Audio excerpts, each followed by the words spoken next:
வணக்கம். அஸ்ஸலாமு அலைக்கும். இன்னைக்கு நம்ம பார்க்க போற டாபிக் என்னன்னு சொன்னா இலத்திரனியல் விரிதாள் சம்பந்தமா இன்னைக்கு பார்க்க போறோம். இலத்திரனியல் விரிதாள் சொல்றது நமக்கு தெரியும், எல்லா இடங்கள்லையும் பொதுவாக பாவிக்கக்கூடிய ஒரு விரிதாளைத்தான் நம்ம இலத்திரனியல் விரிதாளை பார்க்கிறோம். இலத்திரனியல் விரிதாள் சொல்லி நம்ம எக்ஸல் சீட்னு சொல்லுவோம். இந்த எக்ஸல் சீட்னு சொல்றது எந்த நிறுவனங்களாக இருந்தாலும் சரி, எல்லா நிறுவனங்கள்லையும் கணித செயற்பாடுகளுக்கு இந்த இலத்திரனியல் சீட் யூஸ் பண்ணுவோம். இந்த இலத்திரனியல் சீட்டை பொதுவான பயன்பாடு என்னன்னு சொன்னா, கணிதம் அதே மாதிரி கணக்கீடு சம்பந்தமான கணித்தல்களை இலகுவாக மேற்கொள்றதுக்கு இந்த சீட் பயன்படுத்தப்படுகிறது. இது முதலாவது விஷயம். இரண்டாவது விஷயம் என்னன்னு கேட்டோம் சொன்னா, வரைவுகள் மூலம் தரவுகளை விளக்கு. அதாவது வரைவுகளை அதாவது இந்த ஷீட்ல நம்மளால வரைவுகளை உருவாக்கலாம். வரைவுகள் மூலம் தரவுகளை விளக்கக்கூடிய சந்தர்ப்பமும் இந்த விரிதால காணப்படுகிறது. அதே மாதிரி இன்னொரு விஷயம் என்ன சொன்னா, பல தரவுகள் காணப்படுற சந்தர்ப்பத்துல, உதாரணத்துக்கு 100 ஒரு 1000 லேபர்ஸ் வேலை செய்யற ஒரு கம்பெனின்னு சொன்னா, ஒரு 1000 பேர் வேலை செய்யற ஒரு கம்பெனில ஒவ்வொரு ஆள்ற தரவையும் பேரையும் தேடி எடுக்க தேவையில்லை. ஷோர்ட் பண்ணலாம். ஷோர்ட் பண்ணி அவரை பேரை மட்டும் நம்ம ஒரு டிரெக்டா தேடி எடுக்கலாம். அதை ஷோர்ட் பண்ணி எடுக்கலாம். அதாவது தேவையான தரவு மாத்திரம் பிரித்திருக்கக்கூடிய வசதியும் இங்கே இருக்குது. அதே மாதிரி பணித்தாள்களை ஒழுங்குபடுத்துதல். நம்ம வேலை செய்யற ஷீட் ஒரே ஷீட்ல பல ஷீட்ல ஒர்க் பண்ணலாம். அந்த வேலை செய்யற ஷீட்டுகள் நம்ம தேவைக்கு ஏற்ற மாதிரி ஒழுங்குபடுத்தக்கூடிய அமைப்பும் இங்க காணப்படுகிறது. அதாவது தரவுகளை நம்ப தன்மையின் பரிசீலித்தல். ஏன்னு சொன்னா, நம் மனிதர்களால கணக்குகள் கூட்டப்படும் போது கழிக்கப்படுற சந்தர்ப்பங்கள்ல பிழைகள் ஏற்படலாம். ஆனா ஒரு கம்ப்யூட்டர் நம்ம செய்யும் போது பிழைகள் சொல்றது மிக குறைவாக இருக்கும். அப்ப அதாவது தரவுகளின் நம்பகத்தன்மையினை பரிசீலிக்கிறதுக்கு இந்த விரிதாள் மிக முக்கியமானதாக இருக்கும். ரைட். இப்ப இந்த விரிதாள்கள் யார் யார் உற்பத்தி செய்யறாங்க சொல்லி பார்த்தோம் சொன்னா, பல நிறுவனங்கள் இந்த விரிதாள்களை உற்பத்தி செய்யுது. இந்த நிறுவனங்கள்ல நம்ம பயன்படுத்துறது எந்த விரிதாள்னு சொன்னா, மைக்ரோசாஃப்ட் கார்பரேஷனால உருவாக்கப்பட்ட எக்ஸல் விரிதாளத்தை நம்ம பயன்படுத்துறோம். பொதுவாக பயன்படுத்தக்கூடிய விரிதாளாக இருக்கு. அப்ப விரிதாளை துறக்கணும்னு சொன்னா, துறக்கிறதுக்கு நம்ம அதாவது ஸ்டார்ட் போய் ப்ரோக்ராம் போய் அதுல ப்ரோக்ராம்ல இருக்கிற எம்எஸ் ஆஃபீஸுக்குள்ள போய் எம்எஸ் ஆஃபீஸ் எக்ஸல் சீட் நம்ம துறப்போம். இது முன்ன விண்டோஸ் 7ல நம்ம ஒரு அதாவது ஒரு அப்ளிகேஷனை துறக்கிறதுக்கு ஒரு முறை தான் நீங்க போடப்பட்டு இருக்குது. ஆனா இப்ப நம்ம என்ன செய்யலாம் சொன்னா, ஐக்கன் இருக்குது. ஐக்கனை தூக்கி நம்ம என்ன செய்யலாம், முன்னுக்கு வச்சுட்டு ஐக்கன் டபுள் கிளிக் பண்றது மூலம் திறந்துக்கலாம். அப்ப விரிதாளை இந்த முறைகளை நீங்க செய்யலாம், திறக்கக்கூடியதாக இருக்கு. ரைட். அடுத்தது ஒர்க் ஷீட்ல முதலாவது நம்ம பார்க்கிறோம்னு சொன்னா, பணிதாள் இது ஒரு ஒர்க் ஷீட்டா இருக்கும். அந்த ஒர்க் ஷீட்ல 2 விஷயம் காணப்படும். ஒன்று நிரல்கள் காணப்படும், குளம்னு சொல்றோம். மற்ற நிரல்கள் சொல்றோம். நிறைகளும் காணப்படும். நிரல்களும் காணப்படும், நிறைகளும் காணப்படும். அந்த நிறைகளுக்குள்ள இருக்கிற ஒவ்வொரு பெட்டிக்கு நம்ம சொல்ற பேர் என்னன்னு சொன்னா, செல் அட்ரஸ் கொடுக்கிறோம். அந்த செல் அட்ரஸ் மூலம்தான் அங்க நம்ம தான் வேலை செய்ய போறோம். அந்த செல்லுக்கு தான் நம்ம ஒர்க் பண்ணுவோம். அதாவது என்ன விஷயம் சொன்னா, நான் ஒரு விரிதாளை திறக்கிறேன். இப்படித்தான் அந்த விரிதாள் முதலாவது இன்டர்ஃபேஸ் நமக்கு இருக்கு. இந்த இன்டர்ஃபேஸ்ல இங்க காணப்படுற இது எல்லாமே செல்லுன்னு சொல்லுவோம். இந்த செல்கள் ஒவ்வொன்றுக்கும் பெயர் இருக்குது. என்ன பேர்னு சொன்னா, இப்ப இந்த செல் எடுத்துட்டோம் சொன்னா, இது சி குளத்துல அதாவது ரோ 4ல இருக்குது. சி குளத்துல ரோ 4ல காணப்படுகிறது. அப்ப இவர செல்ற பேர் என்னன்னு கேட்டா C4 சொல்லுவோம். அப்ப இந்த செல்ற பேர் என்னன்னு கேட்டா B3 சொல்லுவோம். B3 சொல்லுவோம். இந்த செல்ற பேர் என்னன்னு கேட்டா E1 சொல்லுவோம். அப்ப இதுக்கு சொல்ற பேரு செல் அட்ரஸ் சொல்றோம். அப்ப ஒரு விரிதாள காணப்படுற ஒவ்வொரு பாக்ஸுக்கும் ஒவ்வொரு ரெக்டாங்கிளுக்கும் நம்ம சொல்ற பேர் என்னன்னு கேட்டா செல் அட்ரஸ் சொல்றோம். இந்த செல் அட்ரஸ் நம்ம எப்படி கொடுக்குறோம்னு சொன்னா, இந்த செல்லுக்கு அட்ரஸ் என்னன்னு கேட்டா E6 சொல்றோம். E6 சொல்றோம். இவ்வாறு அந்த பெயர்களை நம்ம கொடுக்கக்கூடியதாக இருக்கும். இவ்வாறு இப்ப இங்க பார்த்தோம் சொன்னா விரிதாள் இன்னும் நமக்கு போகலாம். இவ்வளவு தெரிக்கிற ஒரு விரிதாள் சிறிதாக்கி இருக்கிறேன். இவ்வளவு தெரிக்கிற விரிதாளுக்கு என்ன பேர் கொடுக்க போறேன்னு சொன்னா AG1. அப்ப நம்ம பார்க்கிறோம் என்னன்னு சொன்னா XYZ முடிஞ்சது AA AB AC அப்படியே போய் 2 எழுத்துக்கள் முடிய 3 எழுத்துக்களாக மாறும். அப்ப அவ்வாறு மாறி போறதால அப்ப 2 அல்லது 3 எழுத்துக்களும் வரலாம். அப்ப இங்க இன்னும் போவமாக இருந்தால்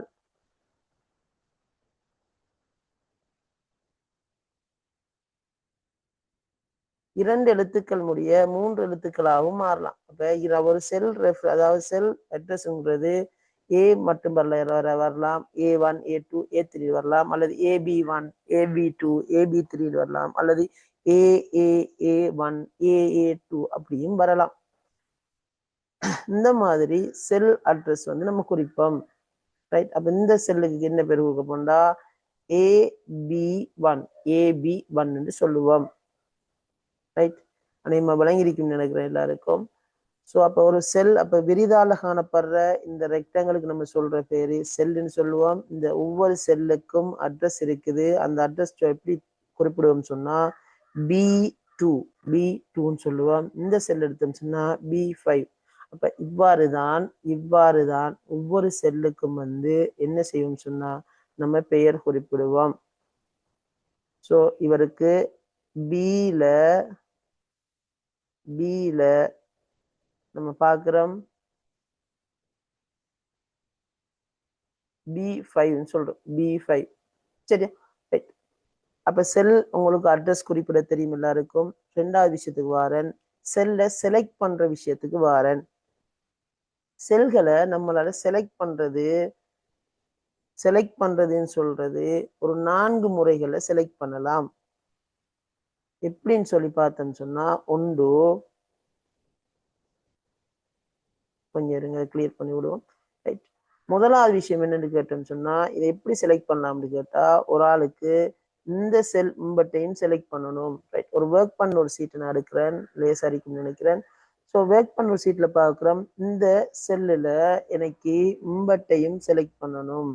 இது ஒரு ரேஞ்சுன்னு சொல்லுவோம். ஒரு ரேஞ்சை செலக்ட் பண்ணியிருக்கிறேன். ரேஞ்சுன்னு சொன்ன என்னன்னு கேட்டா ஒரு தொகுதியை செலக்ட் பண்ணியிருக்கிறேன். எங்க ஆரம்பிச்சிருக்குன்னு கேட்டா இந்த செல்ற அட்ரஸ் என்னன்னு பாக்குறேன் B2ல ஆரம்பிச்சு எங்க முடிஞ்சிருக்குன்னு கேட்டா B18ல முடிஞ்சிருக்குது. அப்ப இந்த செல்லை நான் செலக்ட் பண்ணணும்னு சொன்னா எப்படி செலக்ட் பண்ணலாம்னு கேட்டா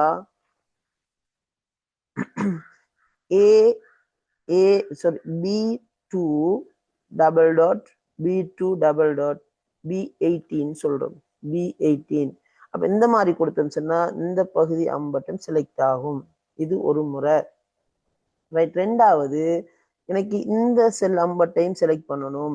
அப்ப இந்த செல் ஆரம்பிக்கிற இடத்த பாக்குறேன் B2ல ஆரம்பிக்குது. எங்க முடியுதுன்னு பார்க்கன் H2ல முடியுது. அப்ப நான் எப்படி செலக்ட் பண்ணுவேன்னு சொன்னா B2 டபுள் டாட் H2ன்னு சொல்றேன். B2 டபுள் டாட் H2ன்னு சொல்றேன். எனக்கு இந்த செல்லை இப்படியும் செலக்ட் பண்ணணும். மும்படி செல்லையும் செலக்ட் பண்ணணும்னு சொன்னா எங்க ஆரம்பிக்குன்னு பாக்குறேன் இந்த மூளையையும் இங்க இருக்கிற இந்த மூளையும் கொடுத்துட்டா சரி. இந்த கோணர் அதோட இந்த கோணரை நான் கொடுத்துட்டா சரி. இந்த கோணரை பாக்குறேன் D6 இந்த கோணர் சொல்றது D6ன்னு சொல்றேன். D6 அதோட இங்க பாக்குறேன் F. இந்த இவரை பாக்குறேன். இவரை பார்த்தா இங்க பாக்குறேன் F11. So F11. ஸோ D6ல இருந்து D6 டபுள் டாட் F11 கொடுத்தா மட்டும் செலக்ட் ஆகிருக்குன்னு அர்த்தம். ஸோ முதலாவது நம்ம பார்த்தோம் இந்த ரோ அப்படியே செலக்ட் பண்ணணும். முதல்ல இந்த ரோ அப்படியே செலக்ட் பண்ணணும்னு சொன்னா பட்டையும் செலக்ட் பண்ணணும்னு சொன்னா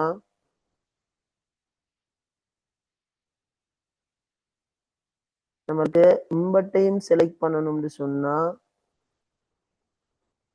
இந்த செல் இம்பட்டையும் செலக்ட் பண்ணணும்னு சொன்னா நம்ம என்ன செய்வோம் சொன்னா ஆரம்பிக்கிற இடம் B2, இதுக்கு எப்படி கொடுக்கலாம் சொன்னா B2 டபுள் டாட் முடிகிற இடம் B18, Bல 18ல முடியுது என்று சொல்றோம். இப்படித்தான் செலக்ட் பண்ணுவோம். எனக்கு இவரை செலக்ட் பண்ணணும்னு சொன்னா இந்த இம்பட்டையும் செலக்ட் பண்ணணும். எனக்கு இப்ப இந்த ரோ இம்பட்டையும் செலக்ட் பண்ணணும் அப்படின்னு சொன்னா ஆரம்பிக்கிற இடத்தை பார்க்கிறேன். C2ல ஆரம்பிக்குது, C2ல ஆரம்பிக்குது, டபுள் டாட் எங்க முடியுதுன்னு பார்க்கிறேன், I2ல முடியுது. அப்ப I2ன்னு சொல்றேன், முடிகிற இடம் I2. அப்ப நான் இந்த இம்பட்டு செல்லையும் செலக்ட் பண்ணிருக்கிறேன். அப்ப செலக்ட் பண்ண 2 முறை பார்த்துட்டோம். 3வது முறை எனக்கு இந்த ரேஞ்சில் இருக்கிற இம்பட்டு செல்லையும் செலக்ட் பண்ணணும்னு சொல்றேன். இந்த பாக்ஸ்ல வர இந்த இம்பட்டு செல்லையும் எனக்கு செலக்ட் பண்ணணும்னு சொன்னா இந்த பாக்ஸ்ல ஆரம்பத்தை பார்க்கிறேன். D6 ஒரு கோணர் ஆரம்பம் D6ல ஆரம்பிக்குது, டபுள் டாட். அடுத்தது எங்க முடியுதுன்னு பார்க்க, அடுத்த கோணர் எங்கன்னு பார்க்கிறேன், இங்க இருக்குது, F11 கொடுக்கிறேன். F11 D6 F11. ஸோ இம்பட்டு செல்லும் எனக்கு செலக்ட் ஆயிடும். அப்ப இது 3வது. 4வது தனி செல் ஒன்று செலக்ட் பண்ணணும்னு சொன்னா இவருன்னு சொன்னா இந்த செல்லை நான் தேவைன்னு சொன்னா எனக்கு எல்லுல 5ல இருக்கிறார். அப்ப L5ன்னு சொல்லுவேன் இவரை. ஸோ இந்த மாதிரி தான் செல்களை செலக்ட் பண்ணிக்குவோம். ஸோ செல்கள் செலக்ட் பண்ண எல்லாருக்கும் தெரியும் நினைக்கிறேன்.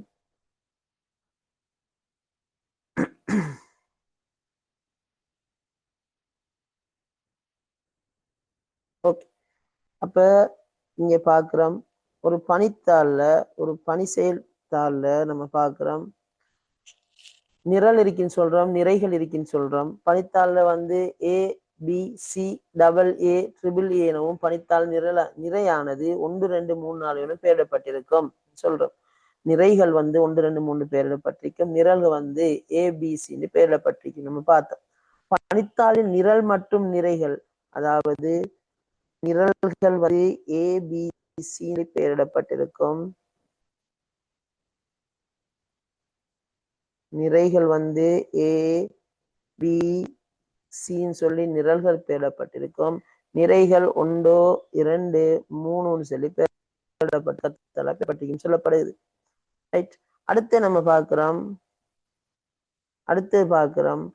பனித்தாளின் நிரல் மற்றும் நிறை குறுக்கு வெட்டானது செல் என அறியப்படும்.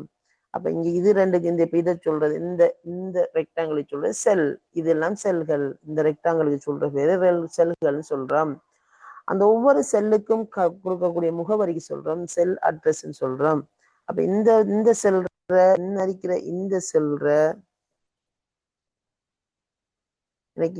செல்லுக்கு அட்ரஸ் என்னன்னு கேட்டா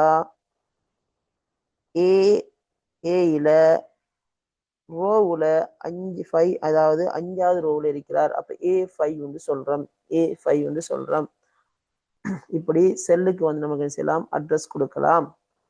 அப்ப என்ன ஒன்று கொடுக்கப்பட்டிருக்குது, இது வந்து Gல 5 இங்க D5 போடப்பட்டிருக்குது. அது போல மார்க் பண்ணுங்க, G5 மார்க் பண்ணுங்க. சரி, இப்ப செல்லுகளுக்கு நம்ம பேர் கொடுக்கலாம். வீச்சு பாருங்க, இந்த இம்பட்டையும் செலக்ட் பண்ணிருக்கிறோம். ஆரம்பிச்சது A1ல, முடிஞ்சிருக்கிறது A6ல. A1 டபுள் டாட் A6 சொல்றோம். இது ஒரு கலவீச்சு. அதே மாதிரி இங்க பாருங்க, ஆரம்பிச்சது C2ல, முடிஞ்சிருக்கிறது F2ல. அப்ப C2 டபுள் டாட் F2 சொல்றோம். இது ஒரு கலவீச்சு. அதே மாதிரி இந்த களம்பட்டையும் செலக்ட் பண்ணியிருக்கிறோம். ஆரம்பிச்சிருக்கிறது பாருங்க C4ல, முடிஞ்சிருக்கிறது E6ல. C4 டபுள் டாட் E6 சொல்றோம். இது ஒரு கலவீச்சு. இவ்வாறுதான் என்ன செய்யும் சொன்னா எக்ஸல்ல இருக்கிற விரிதாள்ல இருக்கிற செல்களை நம்ம செலக்ட் பண்ணிக்குவோம். ரைட், விஷயத்துக்கு நம்ம போவோம்.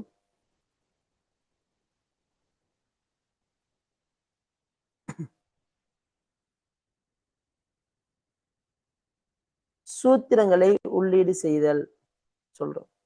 சூத்திரங்களை உள்ளீடு செய்தல் சொல்றது என்னன்னு கேட்டோம்னு சொன்னா, ஒரு விரிதாள்ல நம்ம என்ன வேலை செய்ய போறோம், ஃபங்க்ஷன்ஸ் அதாவது ஃபார்முலாஸ்களை நம்ம செய்யலாம்னா உள்ளீடு செய்யலாம். அதாவது என்ன விஷயம் சொன்னா, இங்க எனக்கு இங்க என்ன தேவைன்னு சொன்னா, இங்க பாக்குறேன்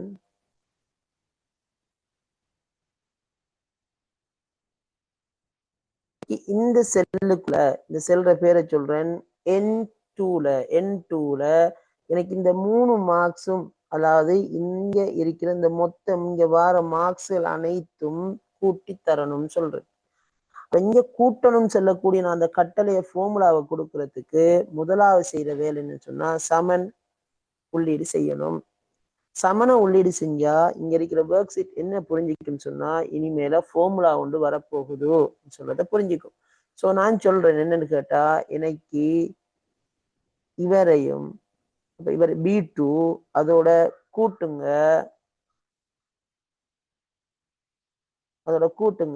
C2வையும் கூட்டுங்க, அதோடையும் கூட்டுங்க, D2வையும் கூட்டுங்கன்னு சொல்றேன். கூட்டி என்டர் கொடுத்தேன்னு சொன்னா இது 3ஐயும் கூட்டி எனக்கு மார்க்ஸை தரும். ஸோ அப்ப சமன் உள்ளீடு செய்யறதுக்குரிய காரணம் என்னன்னு கேட்டா, ஒரு ஃபார்முலா உள்ள வரப்போகுதுன்னு சொல்றத நம்ம எக்ஸல் சீட்டுக்கு விளங்கப்படுத்துறதுக்கு தான், அதாவது சமன் உள்ளீடு செய்வோம். ஸோ இப்ப இங்க என்ன இருக்கு, 170 எப்படி வந்ததுன்னு கேட்டா, நான் டபுள் கிளிக் பண்ணுவனாக இருந்தால் என்ன செய்யப்பட்டிருக்கின்றத நம்மளால பார்த்துக்கலாம். அதையும் செய்யக்கூடிய வசதி இருக்குது. ரைட். ஸோ அடுத்த விஷயத்துக்கு வாரன்.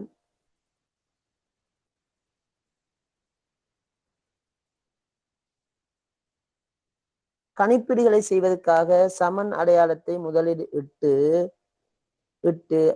பெருமானங்கள், கள முகவரி மற்றும் தசம கானங்கள் என்பவற்றை உட்புகுத்தி எழுதப்படும் குறியீட்டு சூத்திரம் எனப்படும். குறியீடு சூத்திரம் எனப்படும், ஃபார்முலான்னு சொல்லுவோம். ரைட்.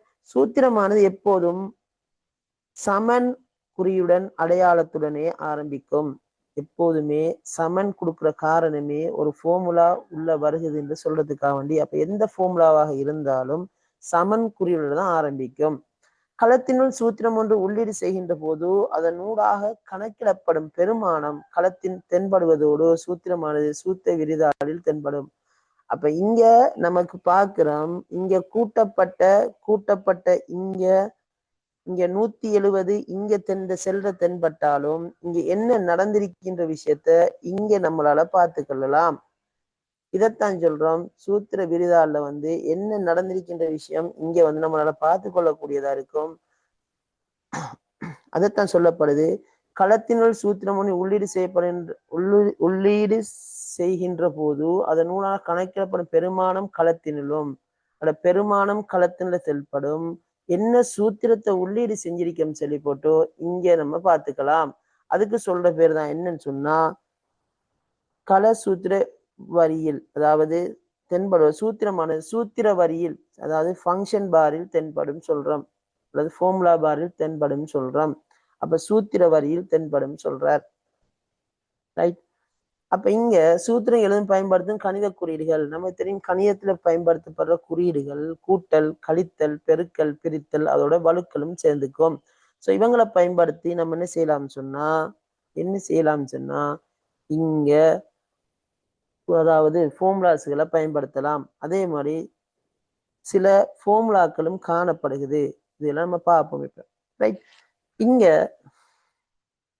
சூத்திரம் பயன்படுத்தப்பட்டிருக்குது, சமன் கொடுக்கப்பட்டிருக்குது. சமன் கொடுத்தா அப்ப விரிதால் எடுத்துக்கிட்டேன்னு சொன்னா ஒரு சூத்திரம் வரப்போன்னு சொல்லி A1ஓட C1 பெருக்கப்படுகிறதாம். A1 எங்கன்னு பாக்குறோம், A1 சொல்றது A1 இவரோட C1 பெருக்கப்படுகிறதாம். இவங்க ரெண்டும் பெருக்கப்படுறாங்களாம். பெருக்கி E1 கழிப்படுகிறதாம்.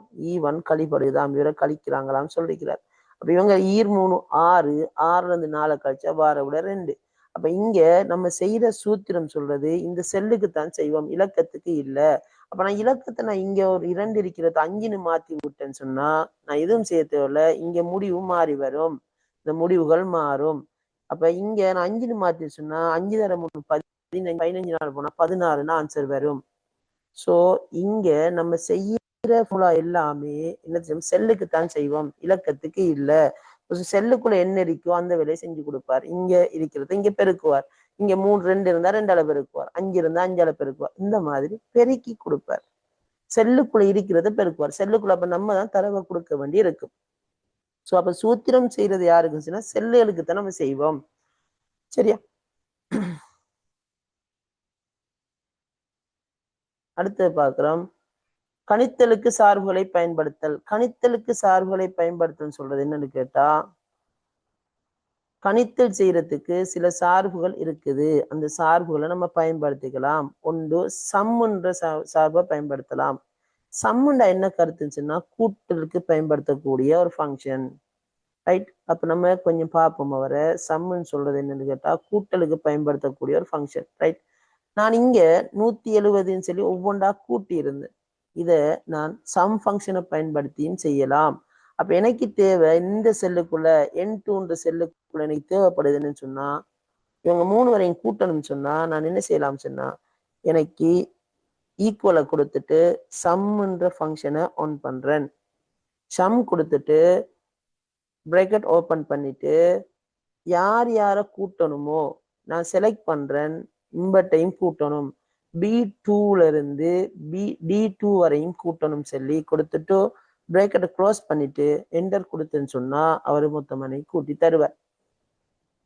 அப்ப இங்க இங்க இருந்து இவங்க 3 வரையும் கூட்டி எனக்கு இங்க தந்திருக்கிறார். எனக்கு தேவை இப்படி தேவையில்லை, எனக்கு இதுக்குள்ள தேவைப்படுகிறது என்னன்னு சொன்னா எனக்கு இந்த செல்லுக்குள்ள தேவைப்படுகிறது என்ன தேவைப்படுதுன்னு சொன்னா எனக்கு இந்த செல்லையும் அதாவது B2 செல்லையும் அதாவது சகுதிட எக்ஸாம் 1ஐயும் எக்ஸாம் 3ஐயும் மட்டும்தான் எனக்கு கூட்டி தேவைன்னு சொன்னா நான் என்ன செய்வேன்னு சொன்னா சம் கொடுத்துட்டு எக்ஸாம் 1 கொடுத்துக்கிட்டு கமாவை கமா கொடுக்கப்பட்டு எக்ஸாம் 3ஐ கொடுத்தேன்னு சொன்னா இது 2 தான் செலக்ட் பண்ணியிருக்கிறேன், எந்த கொடுத்தேன்னு சொன்னா 2ம் எனக்கு கிடைக்கும். அப்ப செலக்ட் பண்றது பாருங்க, இந்த ரேஞ்சை செலக்ட் பண்றேன்னு சொன்னா டபுள் டாட் யூஸ் பண்ணுவோம், ஒவ்வொன்றா செலக்ட் பண்ணணும்னு சொன்னா கமா யூஸ் பண்ணலாம் சம்முக்குள்ள. ரைட்? அப்ப அடுத்தது நான் பாக்குறேன், எனக்கு இங்க இத மொத்த டோட்டல் தேவைப்படுகிறது, இந்த செல்லுக்குள்ள மொத்த டோட்டல் தேவைன்னு சொன்னா ஈக்குவலை கொடுத்துட்டோ சம் கொடுக்குறேன், சம்ம கொடுத்துட்டோ எனக்கு இம்பட்டையும் செலக்ட் பண்றேன், ரேஞ்சை கொடுக்குறேன். என்ன ரேஞ்சுன்னு கேட்டா B2ல இருந்து B18 வரையும் கூட்ட சொல்லியிருக்கிறேன். அப்ப ரேஞ்சுன்றதால நான் டபுள் டாட் கொடுத்திருக்கேன், B2 டபுள் டாட் B18 சொல்றேன். கொடுத்தா மொத்த மார்க்ஸும் இங்க கூட்டி 726 தரப்பட்டிருக்குது. எனக்கு இல்ல, எனக்கு இந்த ரேஞ்சையும் கூட்டணும், அதோட எனக்கு இது 2ஐயும் கூட்டி மார்க்ஸ் வேணும் அப்படின்னு சொன்னா 2 ரேஞ்ச் இங்க காணப்படுது. அப்ப 2 ரேஞ்சையும் நம்ம கூட்டுறதுனாலும் சரி சம் யூஸ் பண்ணலாம். எப்படி யூஸ் பண்ணோம்னு சொன்னா முதலாவது இந்த ரேஞ்சை கொடுப்போம், கொடுத்துட்டு கமா கொடுப்போம். கமா கொடுத்தா என்ன கருத்துன்னு சொன்னா அடுத்த ரேஞ்சை செலக்ட் பண்ண போறோம் அல்லது அடுத்த செல்லை செலக்ட் பண்ண போறோம். ஸோ அடுத்த ரேஞ்சை நான் செலக்ட் பண்ணி கொடுக்குறேன், கொடுத்துட்டு ஈக்குவல் கொடுக்குறேன். ஸோ இங்க இம்பட்டையும் கூட்டி அதோட இம்பட்டையும் கூட்டி எனக்கு ஆன்சர் கிடைச்சிருக்கு. ரைட்? அப்ப சம்முல ஒவ்வொரு செல்லாவும் கூட்டலாம், ஒரு ரேஞ்சை கூட்டி எடுக்கலாம், அல்லது ஒரு ரேஞ்சையும் ஒரு செல்லையும் கூட்டலாம், அல்லது ஒரு 2 ரேஞ்சையும் கூட்டலாம். அப்ப இந்த மாதிரியான ஆப்ஷன் வந்து சம்ல இருக்குது. ரைட்?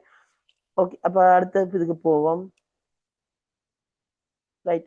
இங்க பாக்குறோம் சம் சார்பு கூட்டுத்தொகையை காண்பதற்கு சார்புன்னு சொல்லப்பட்டிருக்குது. பின்வரும் சந்தர்ப்பங்களில் சம் சார்பானது எழுதப்படும் முறைகள். ஒன்று equal some A1 double dot C1. அப்படின்னா என்ன கருத்துன்னு கேட்டா சம்னு சொல்றது கூட்ட சொல்லியிருக்கிறார் A1 தொடக்கம் C1 வரையும், A1 இங்க இருக்கிறார், C1 இங்க இருக்கிறார், பட்டையும் கூட்ட சொல்லியிருக்கிறார்.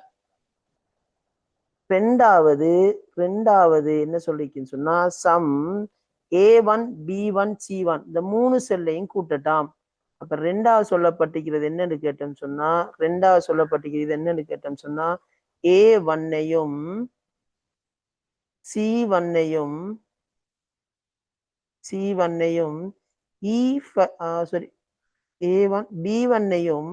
A1 B1 C1ஐயும் கூட்டட்டாம் சொல்ற. அப்படி ஒவ்வொன்றாவும் கூட்டலாம். அதோட இவரை நீங்க கூட்ட சொன்னாலும் கூட்டலாம். எப்படி கூட்டலாம்? A1, B1, C1, E1 என்று கொடுத்தீங்கன்னு சொன்னா இவரும் சேர்ந்து கூட்டி வருவார். இல்ல உங்களுக்கு இவங்க மூணோட இவரை கூட்டணும் சொன்னா A1, B1, C1, A1, B1, C1, E5 ஒன்று கொடுப்போம். ஸோ கொடுத்தா கூட்டி வரும். அப்போ ஒவ்வொரு செல்லா கூட்டலாம் காட்டியிருக்குது. ரெண்டாவது பார்க்கலாம்.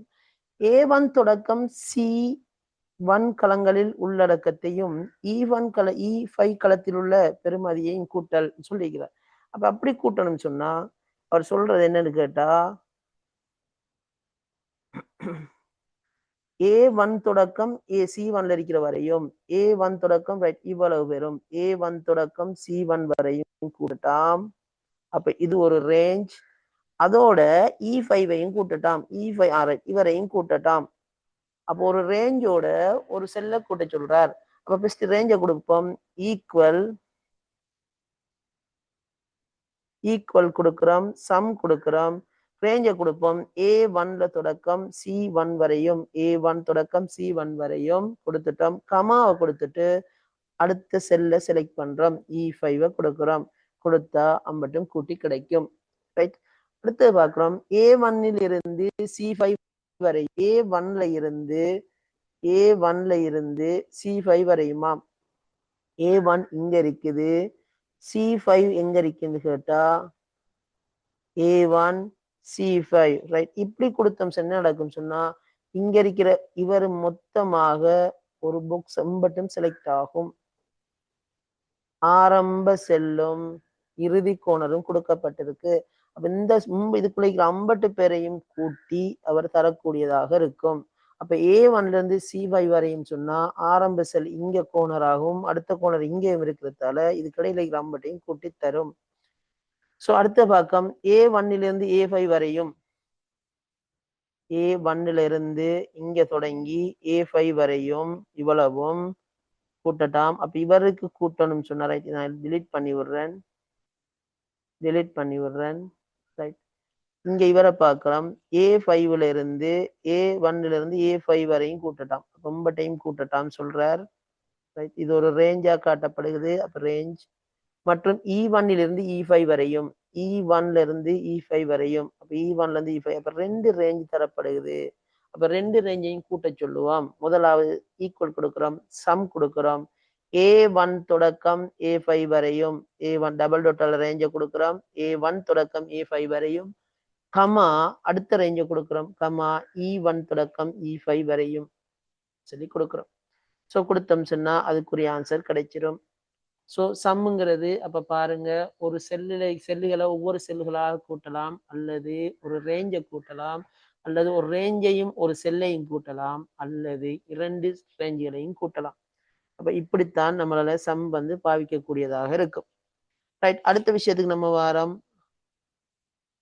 சம் முடிஞ்சது. எவரேஜ் பாக்குறது. எவரேஜ்ன்னு சொல்றது என்னன்னு கேட்டா சராசரின்னு சொல்லுவோம். எவரேஜ்ன்னு சொல்றது சராசரின்னு சொல்லுவோம். சராசரி பாக்குறதுக்கு எப்படி பார்ப்போம் சொன்னா ரைட்.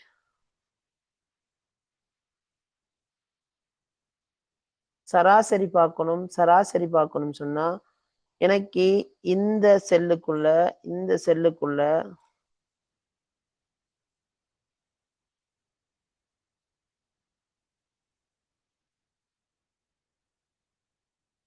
ரைட். இங்க இருக்கிற செல்லுக்குள்ள எனக்கு சராசரி தேவைப்படுதுன்னு சொன்னா ஈக்குவல் எவரேஜ் என்று கொடுப்பேன். சராசரி காண்றதுக்குரிய ஃபார்முலா என்னன்னு கேட்டா எவரேஜ் கொடுத்துட்டோ ஓப்பன் பிராக்கெட் கொடுத்துட்டோ நான் எதுக்கு சராசரி காணணுமோ, சராசரி நமக்கு தெரியும் எல்லா கூட்டி உதாரணத்துக்கு நம்ம 9 பாடத்துல மார்க்ஸ் எடுக்கிறோம்னு சொன்னா 9 பாடத்துல மார்க்ஸையும் கூட்டி 9ஆல பிரிச்சு வர சராசரின்னு சொல்லுவோம். சராசரி மார்க்ஸ் எவ்வளவுன்னு சொல்லி பார்க்க போறோம். இங்க உம்பட்டையும் இதுக்குள்ள இருக்கிற 50 பேரையும் இதுக்குள்ள இருக்கிற 50 பேரையும் சராசரி எவ்வளவுன்னு சொல்லி பார்க்க கொடுக்க போறேன். அப்ப நான் இதை செலக்ட் பண்றேன். B2ல இருந்து B18 வரங்காட்டியும் இருக்கிற இந்த மார்க்ஸ்ல சராசரியை கேட்கிறேன். கொடுத்துட்டு பிரேக்கெட்டை க்ளோஸ் பண்றோம். க்ளோஸ் பிரேக்கெட் என்டர் கொடுக்குறோம். கொடுத்தா 42.70 சொல்றது சராசரியாக இருக்கும். ரைட். எனக்கு தசமதானம் கூட வந்திருக்கிற மாதிரி இருக்குது. தசமதானத்தை குறைக்கணுமாக இருந்தால் இங்க மேலுக்கு பாருங்க, இந்த ஐக்கனை யூஸ் பண்ணலாம். இது வந்து டிக்ரீஸ் டெசிமல் சொல்றோம். டிக்ரீஸ் பண்றதுக்கு குறைக்கிறதுக்கு யூஸ் பண்ணுவோம். நமக்கு தசமா இன்னும் கூடிய தசமாத்தை எடுக்கணுமாக இருந்தால் இதை யூஸ் பண்ணுவோம். இன்க்ரீஸ் பண்ணலாம் டெசிமலை அல்லது டிக்ரீஸ் பண்ணலாம். டெசிமல் தேவைன்னு சொன்னா டிக்ரீஸ் பண்ணிக்க மேலும், தேவைன்னு சொன்னா இன்க்ரீஸ் பண்ணிக்க மேலும். ரைட். ஓகே. அப்ப 42.71 அதோட சராசரியாக இருக்கும். ரைட். அப்ப எவரேஜ்னு சொல்றது இதான். என்னன்னு சொன்னா மொத்த சராசரி காண்றதுக்கு நம்ம எவரேஜ் ஃபார்முலாவை யூஸ் பண்ணுவோம். ஈக்குவல் எவரேஜ் கொடுத்து ஓப்பன் பிரேக்கெட்டுக்குள்ள கொடுத்து எந்த டேட்டாவில் இருக்கு அந்த டேட்டாவை செலக்ட் பண்ணி கொடுத்தோம்னு சொன்னா அதுல இருந்து எவரேஜ் நமக்கு தருவார். அடுத்த மேக்சிமம் காணணுமாக இருந்தால் மேக்சிமம் சொல்றது அந்த தரவுலே ஆக கூடின பெருமானத்தை மேக்சிமம் சொல்லுவோம். இங்க இருக்கிற மேக்சிமம் எவ்வளவுன்னு சொல்லி பார்த்தோம்னு சொன்னா 72 தான் மேக்சிமம். ஸோ அந்த மேக்சிமத்தை நான் இப்படி பார்க்கறத விட நான் செய்யலாம் ஃபார்முலாவில் போட்டு பார்க்க போறேன். இந்த செல்லுக்குள்ள எனக்கு மேக்சிமம் தேவைன்னு சொன்னா MAX கொடுக்குறேன். மேக்சிமம் கொடுத்துட்டு ஓப்பன் பிராக்கெட் எதுக்குள்ள மேக்சிமத்தை தேட சொல்லிருக்கேன்னு சொன்னா இந்த செல்பட்டுக்குள்ளேயும் தேட சொல்லியிருக்கிறேன். B2ல இருந்து B18க்குள்ள தேடி அழைக்கிற மேக்சிமத்தை தர சொல்லியிருக்கிறேன். கொடுக்குறேன். 72 தான் மேக்சிமம் சொல்லி தரப்படுகிறது. இங்க 72 காட்டினாலும் இங்க என்ன செஞ்சிருக்கின்றத இங்க ஃபார்முலா பார்ல நம்ம பார்த்துக்கலாம். மேக்சிமம் B2ல இருந்து B18க்குரிய பெருமானம் தான் 72. அதாவது இந்த பகுதிக்குள்ள B2ல இருந்து B18 வரங்காட்டி இந்த பகுதிக்குள்ள பெரிய பெருமானம் 72 சொல்லப்பட்டிருக்குது. அதே மாதிரி நமக்கு தேவை சொன்னா மினிமம் பார்க்கலாம். மினிமத்துக்கும் அதே மாதிரிதான் ஈக்குவல் கொடுக்கிறோம். மினிமத்துக்கு MIN யூஸ் பண்றோம். மினிமம் ஓப்பன் பிராக்கெட் கொடுத்துட்டு மொத்தமாக செலக்ட் பண்றோம். அம்பட்டையும் கொடுக்கிறோம். 16 மினிமம் குறைஞ்ச பெருமானம் எவ்வளவுன்னு சொன்னா 16 இருக்குதாம் சொல்லப்படுது. ஸோ இங்க 16 காட்டினாலும் இங்க உங்களுக்கு மினிமத்துல எங்க இருந்து எங்க பார்த்துருக்கீங்கன்னு சொல்றது காட்டுது. ரைட். அடுத்து நம்ம பாக்குறோம் என்ன சொன்னா கவுண்ட் பாக்குறோம். கவுண்ட்னு சொன்னா என்னன்னு கேட்டா இல்ல எத்தனை பேர் மார்க்ஸ் இப்ப இங்க பாக்குறேன் எத்தனை பேர் மார்க்ஸ் இருக்குன்னு சொல்லி போட்டு நான் செக் பண்ண போறேன். கவுண்ட் பண்ண போறேன். எத்தனை பேர் மார்க்ஸ் இருக்குன்னு சொல்லி அப்ப நான் என்ன செய்யலாம் சொன்னா கவுண்ட் ஃபங்க்ஷனை யூஸ் பண்ணலாம். ஈக்குவல் கவுண்ட்னு சொல்லி டைப் பண்றேன். ஓப்பன் பிராக்கெட் கொடுத்துட்டு எதுக்குள்ளன்னு சொல்லி 50 கவுண்ட் பண்ணுன்னு சொல்லி கொடுக்குறேன். அப்ப செலரி ரீச்சை கொடுக்குறேன். B2ல இருந்து B8 வரங்காட்டியும் இதுக்கு எத்தனை பேர் இருக்குன்னு கவுண்ட் பண்ணுன்னு சொல்றேன். க்ளோஸ் பிராக்கெட் கொடுக்குறேன். என்டர் கொடுக்குறேன். 17 பேர் மார்க்ஸ் வந்து நான் பதிஞ்சிருக்கிறேன். ஸோ கவுண்ட் ஃபங்க்ஷனை நம்மளால யூஸ் பண்ணலாம். ஸோ மேக்சிமம் ஃபங்க்ஷன் மேக்சிமம் அப்ப நீங்க மார்க் பண்ணிக்கோங்க. எவரேஜுக்கு மார்க் பண்ண போறீங்க. ஈக்குவல் எவரேஜ் ஓப்பன் பிராக்கெட் எந்த சார்பை நம்ம எந்த தரவு கொடுக்க போறோமோ அந்த தரவோட வீச்சை கொடுக்குறோம். Close bracket. ரைட். மேக்சிமத்துக்கு கொடுக்குறோம். மேக்சிமத்துக்கும் அதே மாதிரி தான் சேர்ந்தான். ஈக்குவல் மேக்சிமம் ஓப்பன் பிராக்கெட் எந்த தரவு தொகுதி கொடுக்கமோ தரவு தொகுதி வீச்சை கொடுக்குறோம். க்ளோஸ் பிராக்கெட் கொடுத்து என்டர் கொடுக்குறோம். மினிமம் அதே தான். Equal minimum MIN open bracket கொடுக்குறோம். ஓப்பன் பிராக்கெட் கொடுக்குறோம். ஓப்பன் பிராக்கெட் கொடுத்துட்டு எந்த தரவு நம்ம தேட கொடுக்க போறோமோ அந்த தரவு கொடுக்குறோம். அதுல இருந்து மினிமம் நமக்கு கிடைக்கக்கூடியதாக இருக்கும். க்ளோஸ் பண்றோம். ரைட். கவுண்ட் தேவைன்னு சொன்னா ஈக்குவல் கொடுக்குறோம். கவுண்ட் டைப் பண்றோம். ஓப்பன் பிராக்கெட் கொடுக்குறோம். எந்த தரவு வீச்சை கொடுக்குறோம். க்ளோஸ் பிராக்கெட் கொடுத்துட்டு என்டர் பண்ணினோம்னு சொன்னா நமக்கு கவுண்ட் கிடைக்கக்கூடியதாக இருக்கும். ரைட். அடுத்த விஷயத்தை பார்க்கிறோம். சூத்திரம் ஒன்றினை பிரதி செய்தல். ஃபார்முலாவை எப்படி பிரதி செய்யறன்னு சொல்லி பார்க்கிறோம். இப்ப நான் இங்க ஒரு ஃபார்முலா டைப் பண்ணிட்டேன்.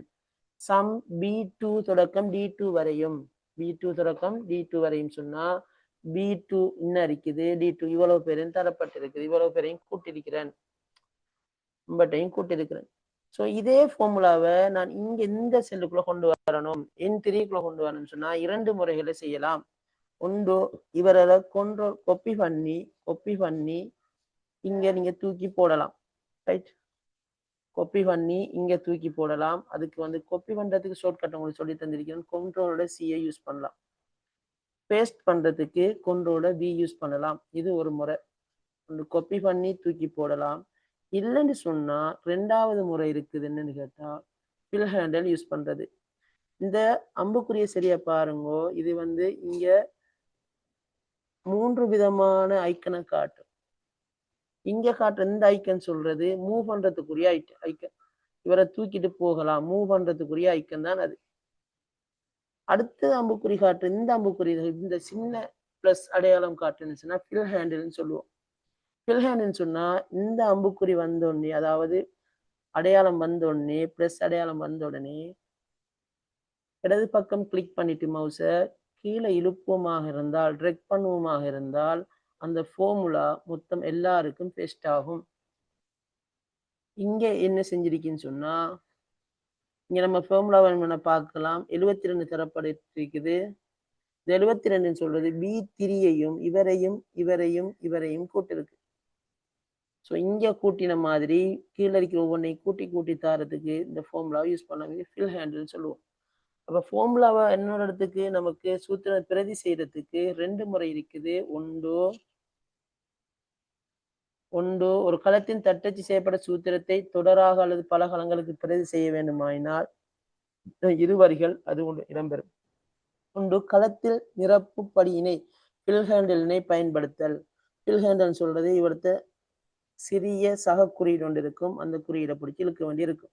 ட்ரெக் பண்ண வேண்டும், ட்ரெக் பண்ணோம்னு சொன்னா சரி. சூத்திர களத்தில் தெரிதல், பின் களத்தின் வலப்பக்க கீழ் மூலையில் உள்ள நிரப்பு படியினை செய்து தேவையான களம் வரை இழுத்து செல்லல் சொல்றோம். ரைட். 2வது காப்பி பேஸ்ட் பண்ணலாம். காப்பிக்கு வந்து ஷார்ட்கட் சொல்லித்தாரன். கண்ட்ரோலோட C அடிச்சோம்னா காப்பி ஆகும். பேஸ்ட் பண்ணணும்னு சொன்னா கண்ட்ரோலோட V யூஸ் பண்ணணும். சூத்திரத்தில் உள்ள களத்தினை தெரிதல், பின் அதனை கொப்பி குறியீட்டினை கண்ட்ரோல் C பிரதி செய்தல், பின் சூத்திர தேவையான கள இடைவெளியை தெரிதல், பின் ஒட்டல் குறியீட்டை பிரயோகித்தல். கண்ட்ரோலோட V பேஸ்ட் குறியீட்டை பிரயோகிக்க சொல்றார். ரைட். அடுத்தது சார்பா மற்றும் சார்பற்ற கள முகவரிகள். ரைட்.